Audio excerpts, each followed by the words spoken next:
Chapter 5 Zeno's Paradoxes. Paradoxes are thought experiments which show that certain ideas we commonly accept as true are logically self-contradictory. The Greek philosopher Zeno pronounced these classic paradoxes some 2,500 years ago. Since then, they have defied a clear solution. Some claim there are mathematical solutions to Zeno's paradoxes, and others claim these solutions are unimportant because the paradoxes are fallacious. I believe they are true paradoxes that have come about because of incorrect ideas on how to interpret motion. All paradoxes are involved with our limited knowledge of how to interpret nature. The aim here is to replace these paradoxes with improved approximations of reality. The reader can be the judge. Zeno uses simple words to describe his paradoxes, so let's use simple words to their solution. The failure to explain Zeno's paradoxes is at the heart of the reality crisis in physics. It is remarkable that after 2,500 years, they remain unanswered. I will show that these paradoxes follow from our erroneous view of motion. Zeno's first paradox. This paradox is about a runner who is ready to start a race. In order to finish the race, the runner must first go half the distance to finish line. But to go halfway, he must go halfway to the first halfway point, and before that, he must go another halfway and on and on. There is always another halfway point to reach, whatever the distance of the race. This means there is an infinity of halfway points to reach before the runner can finish the race. The runner spends all his time motionless because he cannot come to the first halfway point.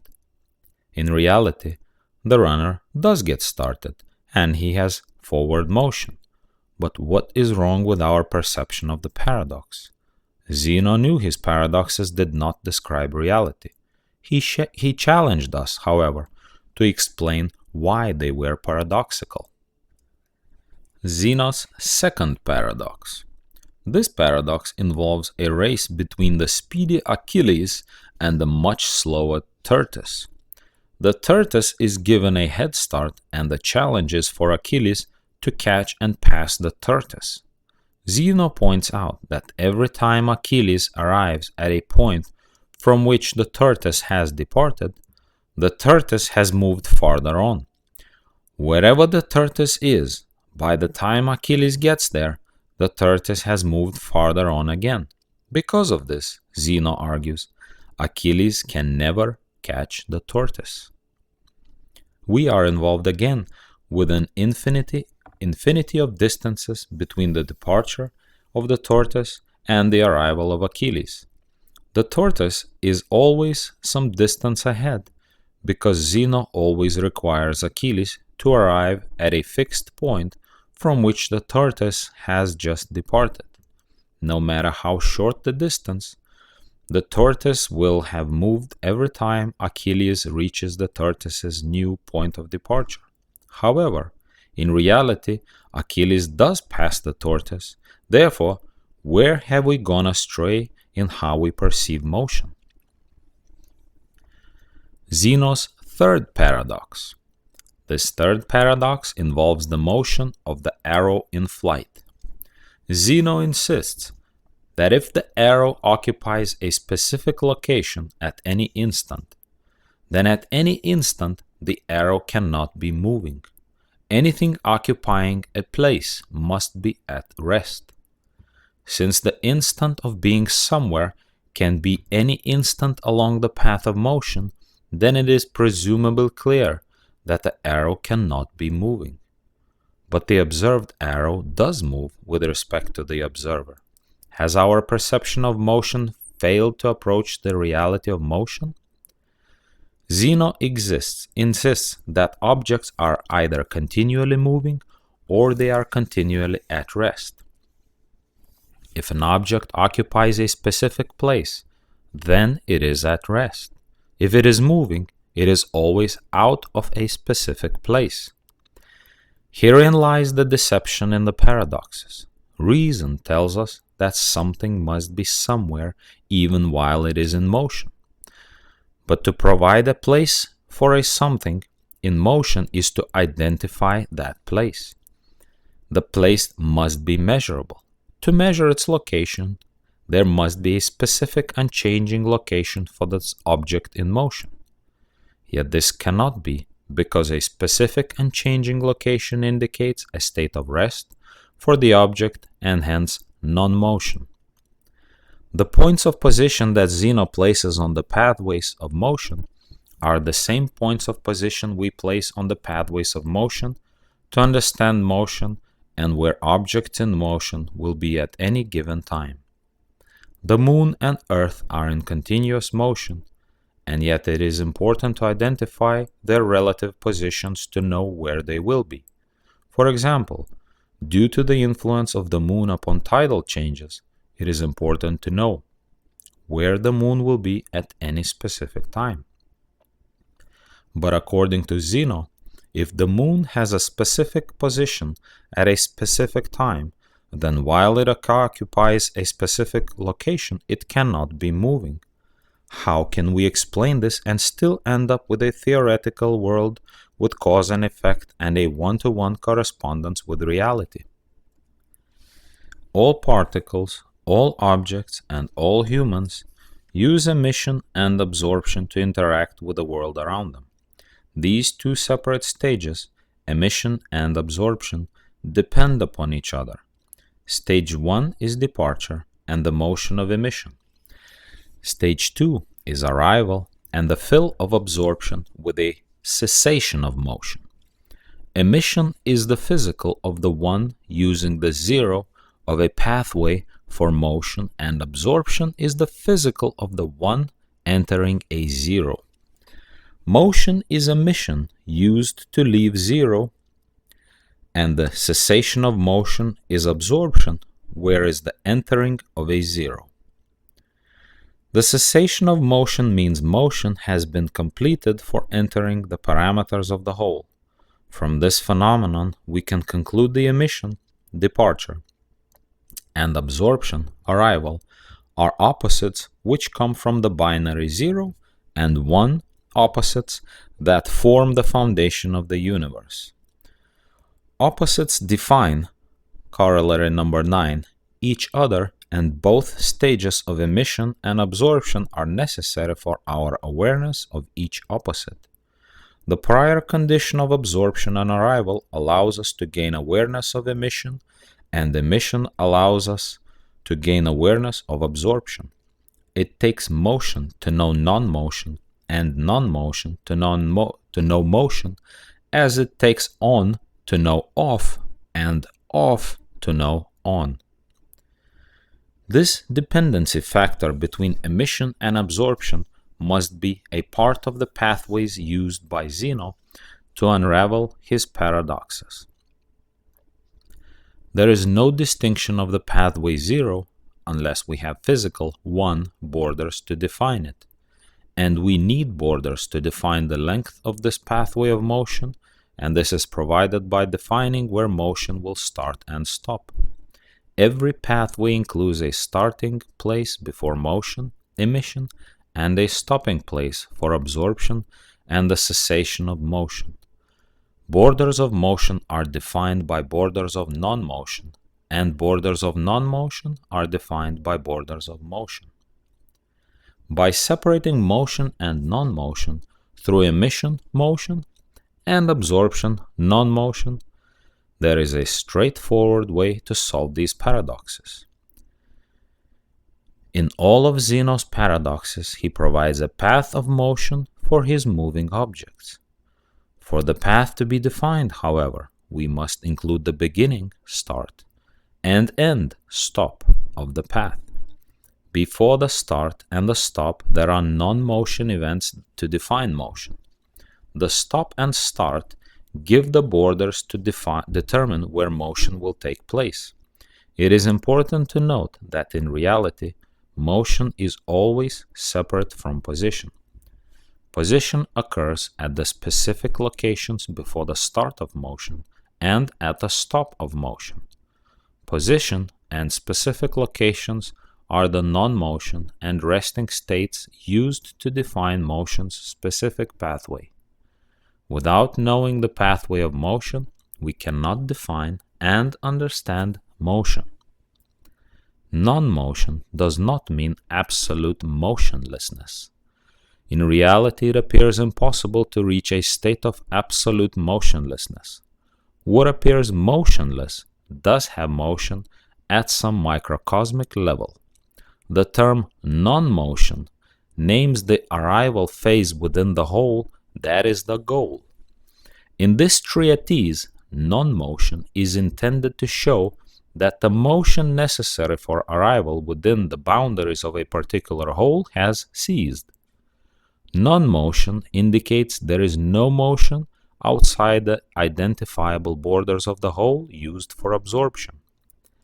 An object's motion within a specific whole may continue, but the motion for arrival in this specific whole has ceased. The term motion means the motion necessary for an object's departure from a specific whole and arrival at a specific whole. Motion and non-motion are relative terms determined by the objects entering and leaving specific wholes. Motion is before entering and non-motion is before leaving. This is a relationship between two wholes and the motion between them. The beginning of motion starts from a previous stop of entering a whole, and the end of motion stops the motion necessary for entering another whole. The paradoxes provide a pathway for motion which, like all pathways, is defined by the borders of non-motion, before the beginning and at the end of motion.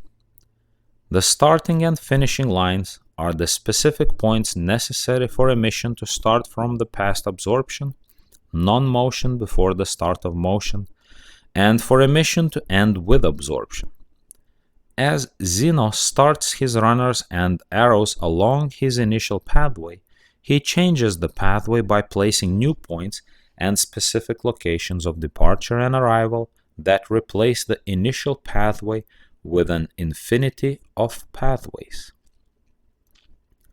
In the first paradox, Zeno creates an infinite number of pathways with an infinite number of halfway points, with which each require another arrival and another start. The arrival is a stop that depends on a start and conversely. Arrival is absorption and signals the end of motion. Departure is emission and the beginning of motion starting from the end of motion. With an infinite number of pathways defined by these new arrival points and points for departure, how can the runner pick only the first one from which to start? He cannot. The assumption in the beginning is that the runner has only one pathway for motion, but Zeno makes him run on an infinite number of pathways in defiance of reality.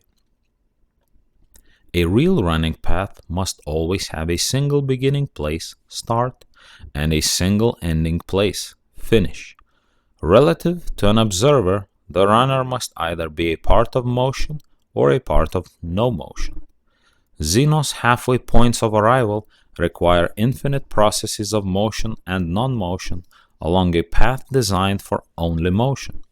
In reality, the concept of arrival cannot be part of motion. It goes against pure reason and defies direct observation to have both arrival and departure occur simultaneously. The crux of the problem is that when you start with one path of motion, it can only have one start and one stop, and one departure and one arrival. The space in between departure and arrival can only be for the motion of emission. If you take one path and add more points of arrival, then you have changed one path into many separate paths. By definition, Every path must include only one start and stop for emission to begin and end. Without these limiting borders, the rate and concept of motion cannot be precisely defined or even understood. Zeno takes the area between the beginning and end of motion and then adds an infinite number of beginnings and endings. Motion is only a reach for an ending, and these arrivals, endings, cannot take place for motion to continue. If arrival, specific points of locations, is placed on the emission phase, this brings motion to an end. To say the runner arrives at specific points while he continues to run contradicts both reason and observation. Arrival indicates the set location of non-motion. To use arrival during motion is an erroneous use of language and an internal contradiction because you cannot arrive and depart at the same time. It is observable that opposites occur one after the other and not simultaneously. The same internal contradiction has been incorporated in the race between Achilles and the tortoise.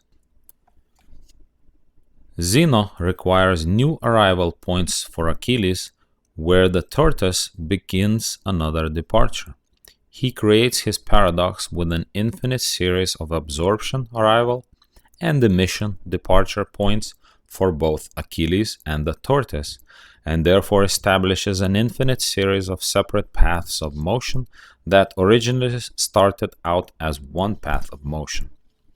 Achilles can never pass the tortoise because he is required by Zeno to take an infinite number of separate paths in which he always arrives when the turtle has already departed.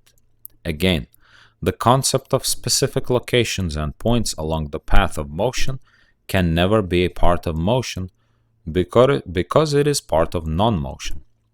Motion is one of a pair of opposites. It cannot occur simultaneously with one another of the same pair of opposites, non-motion. All opposites occur one after the other. The fill follows the empty, or the empty follows the fill. In Paradox 3, how can the arrow be in a specific location along the path of motion when it is in the emptying phase of emission? While in flight, how can the arrow occupy a specific hole with specific borders at a specific location for its measurement and simultaneously leave its specific location? How can you come to one specific measurement, definition, for the position of an area if the area is continuously changing? To measure this specific location with a ruler, the geometry of the non-physical between the observed arrow and whatever physical reference point is used for measuring must be stationary and unchanging. But motion requires the non-physical between the observed and the observer to be in a constant state of change. The ruler becomes an unusable standard of measurement because a stationary frame of reference and a specific distance is unavailable. To determine that the observed object has a fixed location relative to the observer, the space between them must be fixed. Both the observed and the observer may be moving relative to other objects, but in relationship to each other they cannot move. As an example, a passenger of an airplane in flight does not have motion with respect to the airplane, but both the airplane and its passenger have motion with respect to the earth. The concept of motion and non-motion is relative and depends on the relationship between the observer and the observed. To explain the paradox of the arrow, the relationship between the arrow in flight and the human observer must be considered.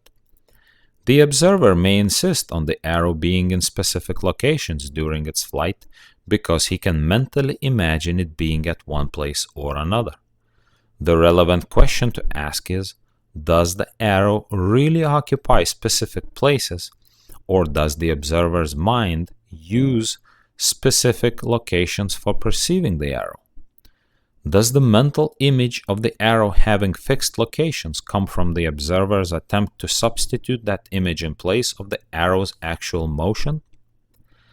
I have concluded that the mind is also an absorber and that knowledge comes from a mental arrival, which is the termination of motion.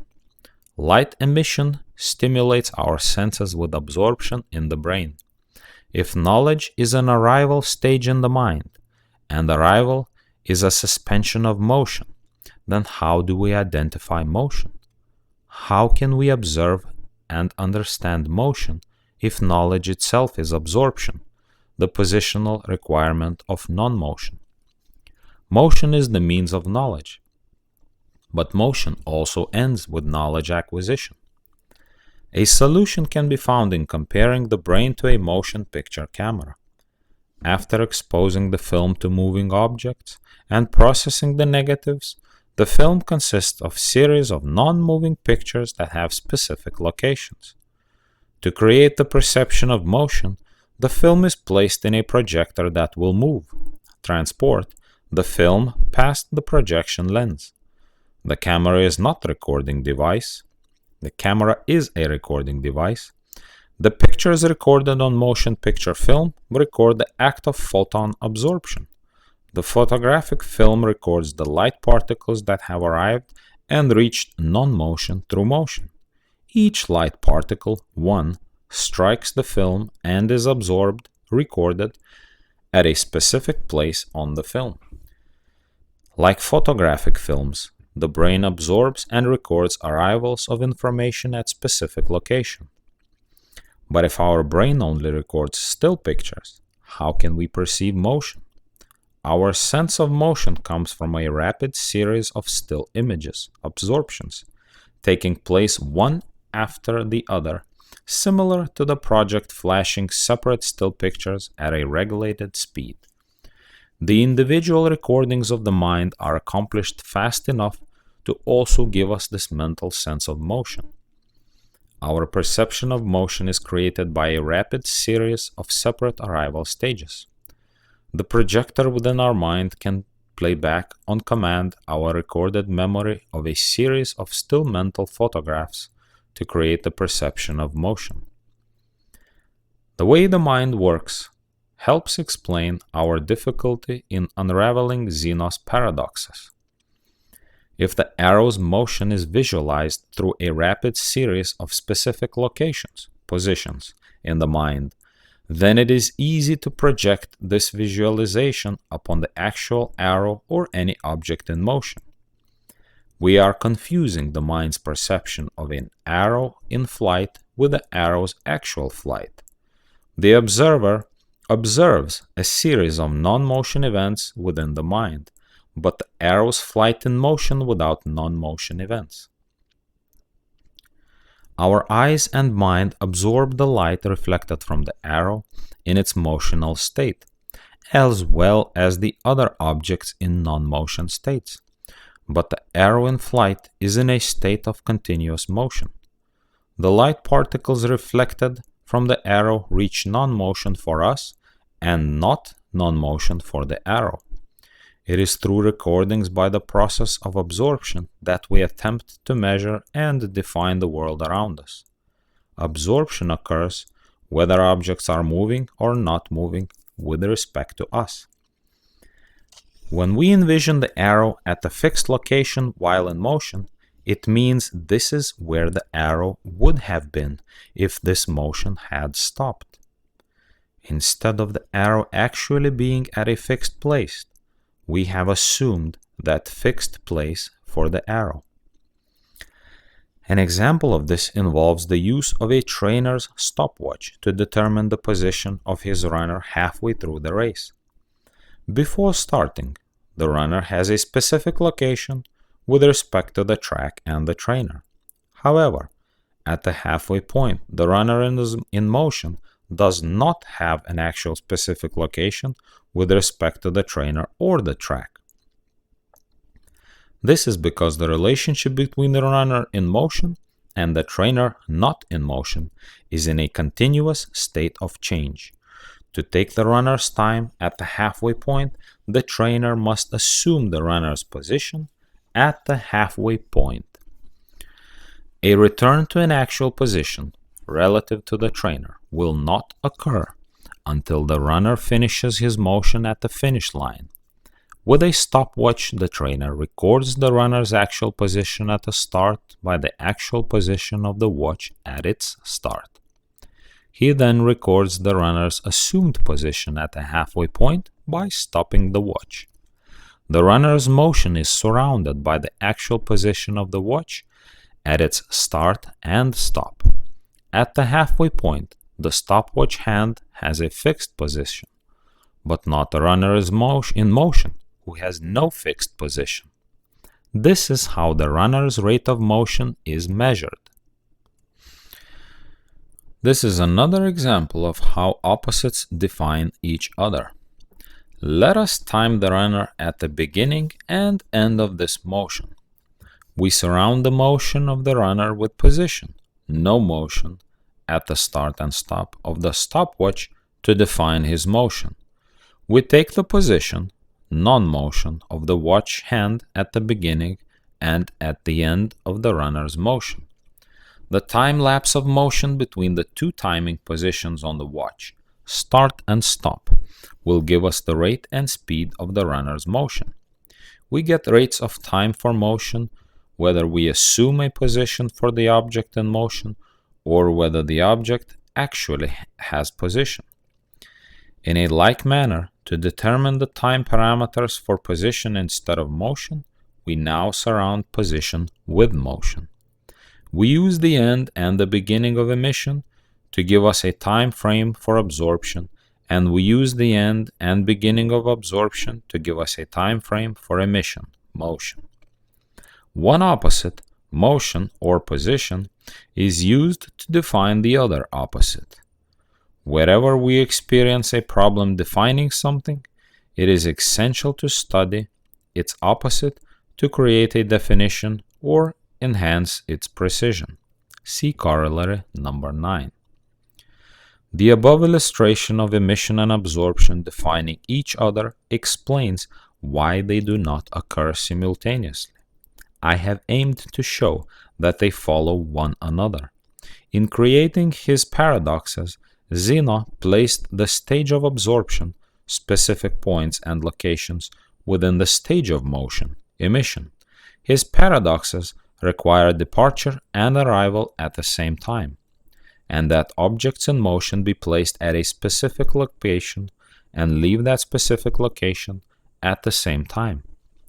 Furthermore, they require that the distance between the observer and the observed object in motion be both changing and not changing at the same time.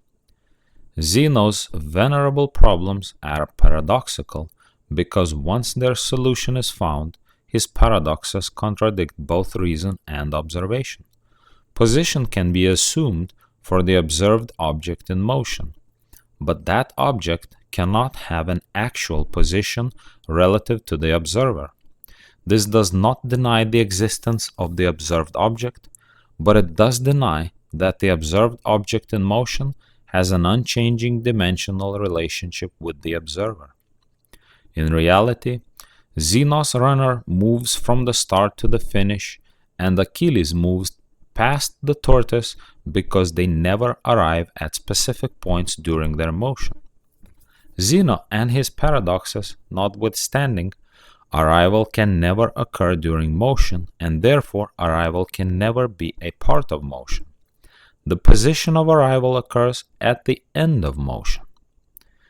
If knowledge is the positional notations of absorption, and if our awareness of motion is an accelerated series of mental photographs that are separate pictures of non-motion, we can reach the conclusion that motion cannot be a direct experience for anyone.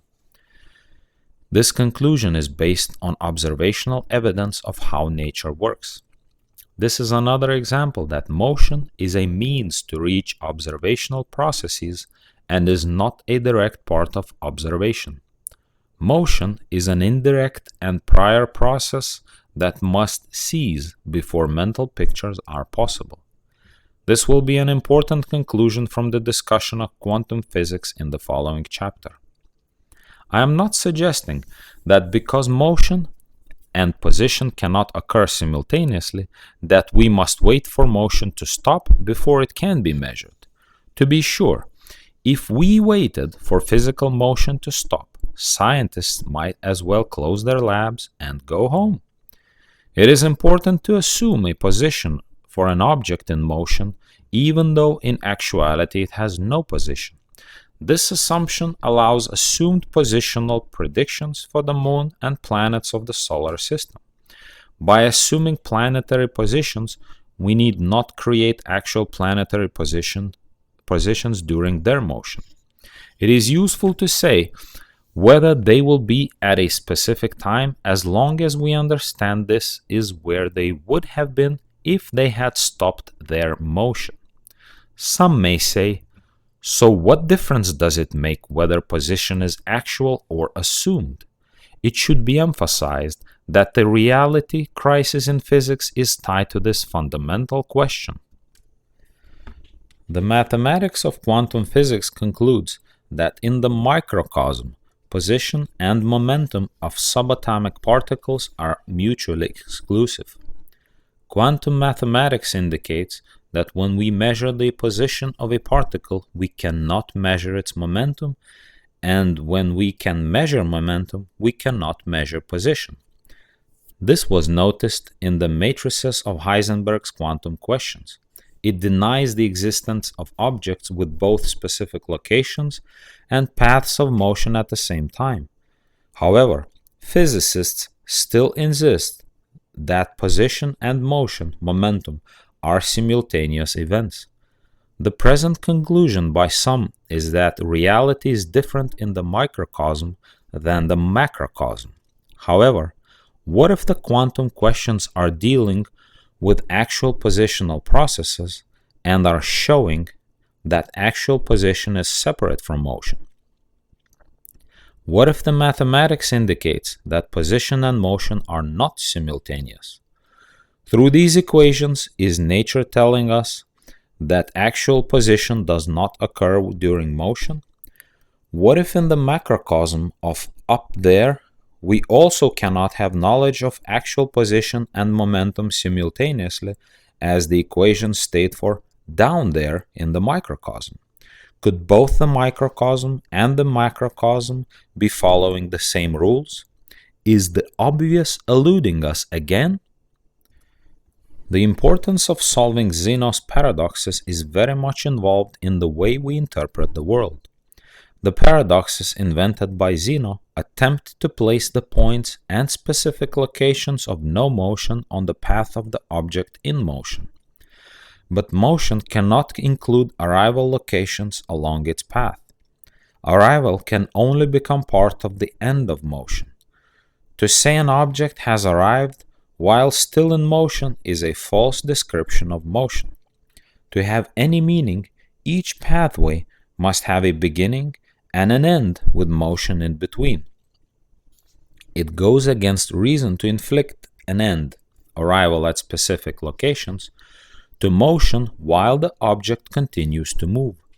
Zeno was correct to insist that specific locations for an object and motion for an object cannot occur together.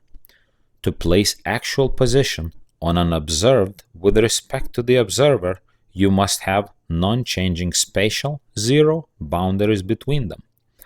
The solution to Zeno's paradoxes can be found in this conclusion. Actual position and motion, momentum, with respect to observed and observer cannot occur simultaneously. A simpler way to state this may be that emission and absorption are not simultaneous events.